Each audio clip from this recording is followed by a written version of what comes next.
qabu hojii qofaan hojjenneetu guduunfaa sana haga bira geenyutti hin dhaabbannu hin soksokne hin fiigna malee. Kanaaf ololtuun hin loltuun ammoo hin ololtu. Warra ololaa achumatti gara golaa olola isaanii dhiisneetu warra lolaa gara dirreetti. Kanaaf gara dirreetti baatee waraana bilisummaa Oromoo guutuu Oromiyaa keessatti golee Oromiyaa hunda keessatti har'a kufee kuffisaa jiru gabrummaa bara dheeraa turte kana tooftaa ittiin guduunfuuf dirree irratti dhuftanii leenjitanii tooftaa sana dhuunfattanii hidhattanii kudhaammattanii sochootan sana erga dhuunfattanii garuma sanatti baatanii hojiin argisiisuu qofaa asitti waan haasofnu tokko iyyuu hin jiru. Keessa namaan beektu keessa qabattee namaa laatti. Akkasuma fedhiiroo waan manaa nu baasee jira waan mana nu deebisutu jira. Impaayera Itoophiyaa sila jechaa turtan kana bututtuu impaayera bututte kana immoo raafamaa turte kana diigamuu jirti. Impaayera kufte ka jennu Tigraay achi cituu Oromiyaan achi cituu Gambeelli achi Beenishaangulii as cituu Sumaaleen achi cituu Affaar achi cituu eega ta'uu mala. Impaayerri bututee ciccite kufe ka jedhamu jalqaba sammuu dhalootaa keessatti dhaqqabu. Impaayerri Itoophiyaa amma biyyi Itoophiyaa jedhamtu Itoophiyummaan biyya kiyya jennee akka walootti sabaaf sablammiin biyyittii biyya kooti jennee kan irratti walii gallu biyya Itoophiyaa jedhamtu hin jirtu sammuu dhalootaa keessatti kufteetti. Biyyi sammuu dhalootaa keessatti kufte ammoo biyya walabaa fi birmada ta'anitti ciccituu isheen ooluu jechuudha. Kanaaf namni siichi ciccituu ishee eegu isheen ammayyuu ciccittee sammuu namaa keessatti sammuu dhalootaa keessatti duuteetti. Itoophiyummaa waloo irratti walii gallu hin qabnu waan ta'eef. Kanaaf impaayera kaleessa raasaa jechaa jirru Oromiyaa aannan keessaa dhadhaa baasaan suni dhiyaateeraa jechuu jaallatte moo jibbite. Dhiyaateera. Mootummaa bututaa soba qofaan jiraatu soba. Sobaan dhalatee sobaan guddatee sobaan jiraatee sobaan immoo du'uuf deemu. Sobaan immoo du'uuf deemu. Guutummaa Oromiyaa keessatti mooraan keenya kanuma. Ana miti jaallan moorichi. Kanuma moorichi. Kanumaa jechuudha. Hin bal'ate hin guddate malee hin mixxiqne asii. Meetira tokkoyyuu hin sochoone jechuudha. Moorichi kanuma. Kanaaf iyyuu guutuu Oromiyaa keessatti leenjisuun hidhannoon immoo garami. Dugda diinarraa hiikanii hidhachiisuu lolchiisuu bilisummaa sana fiduu gabrummaatti guduunfaa gochuun moorichi hin jijjiiramneyyuu. Waraana bilisummaa Oromoo shanee maalitti beektu rifeensa gudurachuu mandara keessatti uummata keenya nu jaallata dhadhaan mataan sun uummati suni ka rifeensa nuu guduru dhadhaa nu diba dhadhaa dibachuu qofa jaanjoftuun suni beekta jaanjoftuu namaa jetti jaanjoftuun akkasii sun uummanni Oromoo udaan saatuun dibu beekadhu dhadhaa isaatiin miti udaan saatuun dibu. Udaan lafa gatanii hundi uummanni Oromoo warra sana. Gariin immoo wanni ilkaan 48 qabu faa tokko jira shimallis waan jettan sun shanee ilkaan 48 jetta.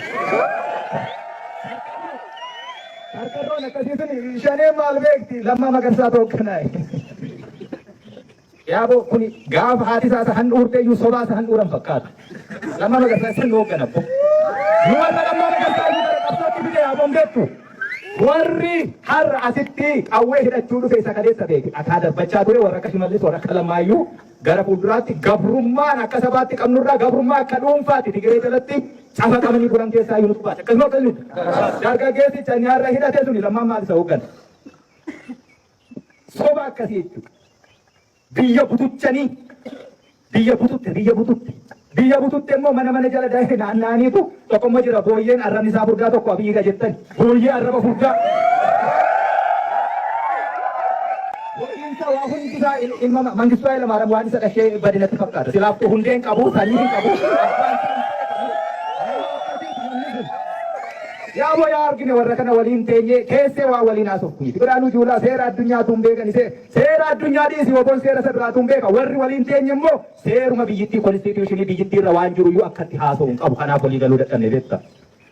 Seera addunyaa miti seeruma biyyittii seeruma Itoophiyaa konstituushinii Itoophiyaan ittiin bulturra waan jiru kun akkasidha kennaa waa dhiyeessitu gadi baheetu wal gaafatee deebi'a jechuudha. Nama akkasii nama uffatuma keessa dhaabbatudha argina. Uummanni Oromoo waan ittiin xumurachuu qabu karaa hedduu jira. Nagaafis nuti ammayyuu har'ayyuu balballi keenya bana. Garuu olola deemaa jira amma waraana bilisummaa Oromoo waliin nagaa dubbachuu hin jiru nuti gola keessatti hin dubbannu. Gadi baanii addabaabaayyitti waan barbaadnu uummati keenya waan barbaadu beeku uummatatti dubbanne. Uummatatti dubbanneetu waan uummanni barbaadu sana immoo haga turii qeensaatu otoo hin sharafiin yoo ni argama ta'e nagaatiin ni gallaa jenna. Sun hin taane waan ta'eef wanti golatti dubbannu hin jiru. Kanaaf iyyuu deebinee jechuutti leenjisuutti hidhachuu fi lolachuutti. Waraanni bilisummaa Oromoo eenyu akka ta'e hin beekan. Gaafa nagaa fakkaatee maqaa nagaani akka Abiishee Garbaa nama goyyomsuu sana akkasuma itti fa'a. Namni kun sammuunsaa jaarraa meeqa keessa duubuma jira beektaa mallee. Sanaa miti beektaa sobanii nun sossobanii. Dirree irratti maal akka ta'uuf jiru beekna. Sanaafutti qophoofnee deemne yeroo sana kumaatamaan lolee kumaatamaan irraa hiikkate. Waraanni bilisummaa Oromoo hooggansa tokko qofaa miti kan inni qabu. Qondaalota hedduu zooniilee 8 Oromiyaa keessa jiran keessatti eenyuyyuu jiraates jiraachuu baates lolanii lolchiisanii irraa hiikkatanii qabsoo sanatti xumura gochuu danda'anii gudunfaa gochuu danda'antu ture jira har'as booris jira itti leellise itti oomishe itti leenjise baase bobbaase guutee jechuudha. Jaalwiirtuu har'a asitti argaa jirtan kana keessumaa waraana zoonii lixaa asii ka'ee hanga handhuura biyyattii daangaa Finfinneetti socho'ee jiru itti oomishaa ture maal akka barsiisaa ture beeka waan ta'eef ololli ololames bololames waan barbaade ta'es waraanichi hin diigamu. Diigamuu hin danda'u.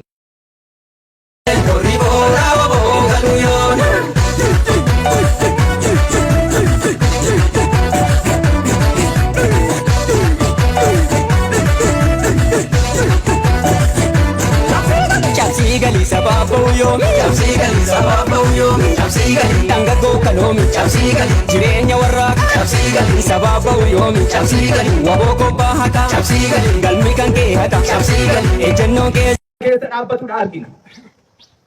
Uummanni Oromoo waan ittiin xumurachuu qabu karaa hedduu jira.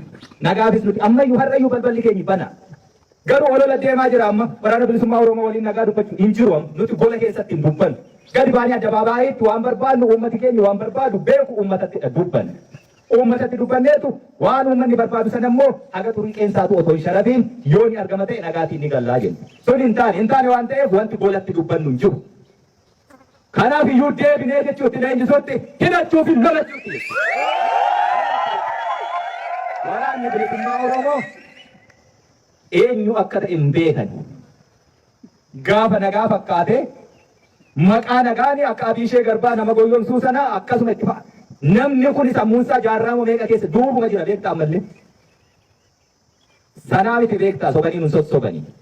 Dirree irratti maal akka ta'uuf jiru beekna. Sanaafutti qophoofnee deemne yeroo sana kumaatamaan lolee kumaatamaan irraa hiikkate. Waraanni bilisummaa Oromoo hooggansa tokko qofaa miti kan inni qabu. Qondaalota hedduu zooniilee 8 Oromiyaa keessa jiran keessatti eenyuyyuu jiraates jiraachuu baates lolanii lolchiisanii irraa hiikkatanii qabsoo sanatti xumura gochuu danda'anii gudunfaa gochuu danda'antu ture jira har'as booris jira itti leellise itti oomishe itti leenjise baase bobbaase guutee jechuudha. Jaalwiirtuu har'a asitti argaa jirtan kana keessumaa waraana zoonii lixaa asii ka'ee hanga handhuura biyyattii daangaa Finfinneetti socho'ee jiru itti oomishaa ture maal akka barsiisaa ture beeka waan ta'eef ololli ololames bololames waan barbaade ta'es waraanichi hin diigamu. Diigamuu hin danda'u. Waraana diigamuu hin dandeenye kana keessa ibdeen xixiqqoon rakkoon xixiqqoon keessumaa ammoo diinni lolaan dadhabee ololaan wallaalaa keenyaa fi jal'ataa nu keessaa qabachuu barbaadu jiru silaa akkasittiin osoo deemameera ta'e yoonayyuu hin jiru turre waraana kanatti tiksee yoonaan ga'e. Waraanni bilisummaa Oromoo waan beeku beeka waan manaa sabaasee jira. Gabrummaa manaa baase, roorrootu manaa baase, bilisummaatu immoo sagashe. Bilisummaan sun immoo karaa kamuu haa dhufu osoo hin sharafamii yoo dhufe ni ta'a. Jarri kun immoo bulgu kakarroo booyyeen amma sirii himi. Warra gabrummaa keessatti gabrummaa biraa jala kophee namaa hadhaa ol guddate. Warri akkasii kun bakka ammaa kana ga'uufi lafa meeqa boolla meeqa warra seenaa gad'aantummaa qorqalbii hama xiqqeenya sammuu ofii keessatti qabaatee ol dhufe waan ta'eef qabsoon keenya achitti ol isaan kaa'e gonkumaa achi ka'uu hin danda'an. Kanaaf nagaan hin jiru. Nagaan haasofnus hin jiru kana booddee. Kan nuti haasofnu qubaanii jechuudha. Dhaloota qubeettis dhaloota qubaatis. Akkasumatti dhiiroo. Kan asii baatanii rakkoo guddaa keessa jira uummanni keenya. Rakkoon suni nutu fide. Rakkoo sana akkamitti fidne yoo jettan mootummaan kijibduun ka dhiiga ilmaan Oromoo irra dhaabbattee aangoo barcuma siyaasaa qabatte kun warri mataan furrii ta'e nyaatee hin quufne bulguun akkasii kun bakka sana taa'uun isaaf hin malu ka'uu qaba achii jennee achii kaasuuf lolle. Achii kaasuuf waan lolleefi akka barbaadetti guutummaa Oromiyaa keessa bulufuu hin danda'u, qawwee isaatiin nagaa tiksisiisuu hin danda'u. Erga isa lollee akka inni Oromiyaa keessa akka barbaade hin garmaamne goone waan gochuu qabnutu nurra ture. Wanti gochuu qabnu bakka isaa nuti immoo lafa dhaqnee akka inni hin garmaamne goonetti nagaa tasgabbii fiduutu nurra ture. Nagaaf tasgabbii fiduu dadhabuun keenyi suni gaafatama jalaa nun baasu. Mootummichi mootummaayyuu miti sun hattoota, shiftoota jechuudha. Shiftaa magaala keessa. Shiftaan magaala keessa akkasittiin barcuma aangoo siyaasaa qabatee uummata kana dararuu bakka sanaa kaasuuf jecha akka inni sochoon erga goonee bakka isaa qaawwa uumame sana nagaaf tasgabbii fiduutu nurra ture. Kuni dadhabina keenya. Jijjiirraan nuti fiduu jirru amma kana booddee uummata bakkatti waa himatu dhabee saamamaa jiru. Uummata seerri iddootti kabajamuu fi dhabee ukkaamsamee guyyaarraa guyyaatti saamamaa jiru. Isa sanaaf nagaa fi tasgabbii buusuu akka inni nagaan bahee qotatee daldalatee baratee nagaan naannoo isaatti tasgabbiin naannoo isaatti bu'ee jiraatu gochuutu nurra jira. Kana gochuu hanqachuu keenyaanidha gaafatama seenaas gaafatama seeraa jalaas hin baatu. Kan sanarraa hafe garuu guutummaa guutuutti wanni biyyittii kana keessatti ta'u wal'aansoo bulguu walii wal qabaa jirru waliin waan wal qabatuuf wal'aansoo sana gochuu keessatti immoo bakka inni daddaaqamaa jiruu fi laaffataa jirutti bakka qabachuu danda'uutu nurra jira waan ta'eef garasitti deemuu qabna. Akkasitti leenjitanii sanaafis leenjitanii dhukaasa qofaa miti kana booddee uummanni keenya bakka itti ibdee furatu caaseffama akkasiitu gochuu danda'uutu nurra jira. Imalli keenya hin dhaabanne jettan isiniyyuu hin jijjiiramne jettan isiniyyuu sun hin jijjiiramne. Kana booddee lola gurguddaa miti kan nuti lollu. Lolli nuti lollu inuma beekama. Torbee booddee itti ilaaltu waan loluuf deemu dhaqanii itti dabalamtu. Qawweetu dhufee lafa kana ciisuu jira waan ta'eef irraa hiiknaa jechuudha. Akkasii miti yooboo? Akkasii miti? Warri kuni beeke as dhaabbatee si joboo'utti jiru si qolomsee deemuuf jechuu si qirxate. Jalaaftaa? Jalaafna? Hin haftan miti? Irraa hiikna? Hin hidhanna? Hin lolla? Hin malchiisna? Abrummaatti? Umura dhagoonaa jechuudha. Hoji lafarratti. Eessaanuu haa ba'u, eessaanuu haa bu'u, karaa kamiyyuu haa jiraatu, Oromiyaa keessaa naanna'ee nagaatiinis haa ta'u reeffaanis Oromiyaa keessaa ba'u jechuu wanti obbo. Hin jiru. Mooraan keenya kanuma kaleessas kanuma har'as. Hin jijjiiramu. Kanaaf ololtuuf deebbii laatta osoo hin taane hojiidha hojjetteetu era kanaa jetteetti argisiista. Isin kunoo warri leenji'ee bahe isa immoo kumaatamaan lolii lolchiisaa jirutti warri dhaqee dabalamu kaadhimamaan miseensa waraana bilisummaa Oromoo ta'uuf erguu fuudhuuf qophiirra jirtani ragaasan. Ololli Taanzaaniyaa deebi'uu yoo barbaadde hallayyaa haa bu'u galaana keessa haa deemu. Eenyusi godha? Biyyittiin mataa hagaa hudduu keessa borcameeru kana eentu eega? Ka eegu wobo. Kan nu deebises wobo. Galani kan wobo. Uummata Oromoo isa ijaaramee jiru. Qilleensarratti si dabarsee lubbuu namaa baatee qabsaa'aa of kennii si jira taanaan sabni kee jira si baatee si galcha. Saba keenya nu baatee nu galchee jechuu bottaane immoo uummata akkasiitu qaba. Uummata kanaaf hojjennu. Waan hojjennu lafuma irratti hojjennu. Kanaafoo haasaan barbaachisu. Isin asii bahaa warra si dheebu waliin si dhuunfatan tooftaa asitti warri si barsiisee si leenjise baratte gadi baatee tooftaa kanaan dhiibee kufaas akka ammaa faasana jechuudha. Baay'ee isaa jira amma immoo waraana maaltu jira biyyittii keessa mootummichi beeku waraana isaafuu miindaa kennuu hin danda'u. Birriin biyyittii akkamitti ta'e hin beektaniiti. Dinagdeen laamsoftee qottoonfattee har'a beeki birrii keeshaa tokko baatanii gabaa deemaniitu daabboo tokko bitanii deebi'uu fi biyya deemtu. Biyya akkasiitu jira. Biyya akkasiiti taateetti. Biyya akkasii qabateetu booyyeef karkarroon fuuldura mana isaa abaaboo dhaabeetu maanni akkatti abaaboo dhaabu kana namni laalee maanan ajaa'ibsiifatu jedhee bu'aa oola jechuudha. Abaaboon isa kana abboodhaan isa akkasitti. Kanaaf biyya akkasii dinagdeen kuftee laamsofte. Biyya immoo akka biyyaatti isteetii sammuu dhalootaa keessatti kufte kana Oromoon hiree dhuftu keessatti akkamitti qopheessaa ta'e irratti qophoofna malee tortoraaf raqa Lafa tortoraa bira qaa'ee bisu dhaqa'ee caaluun. Saaree bal'aatti woboonni dhagureechi. Kanaaf lafa tortoraa bira qaamaaf dhaqee deebbii laallaafi hojiitiin ka deebbiin kennamu. Ankaan jechuu barbaada. Haasaa dheeraan barbaadu. Yoo hojjenna hiree Oromoo Oromiyaati jijjiirra. Gara nagaa walqixxummaa dimookiraasii bilisummaatti achitti jijjiirraa jechuudha hiree Oromoo. Daandii qabateera baaburichi immoo daandii sirriirra jira. Daandii kaleessa Elemoonfaa, Baaroonfaa, Taaddasaanfaa, Na'iinfaa hedduun kumni kitili miseensi waraana bilisummaa Oromoo itti wareegame. Daandiin sun baaburichi hadiida sirriirra jira. Yeroo inni hadiida sirriirra jiraatu ammoo akkuma sila daandiin jedhe akka jaalwiirtuunis jedhe laafaa silaaftuwaatiin jaallattu jabaa immoo eenyuyyuu hin jibbu. Jabaataa deemte jennaani inni kaleessa dhagaa nutti darbataa oolee har'a hedduunsaa nu waliin dhagaa darbachuu jalqabeera. Dhagaa kaleessa nutti darbate immoo nurraa guuraa jira taajjabbiitiin. Kanaafuu kottaa inni balballi keenya banaa rakkoon hin jiru. Baaburicha keessatti immoo akka inni rakkoon dhumnetti kutaa kutaa inni keessa taa'uu danda'u ABO gootu beekaa jechuudha. Waraana bilisummaa Oromoo zooniilee 8 hundarra jiru. Kibba, kaaba, baha, dhiya, dugaleessa, harsadee, kibba bahaa, madda albuudaa.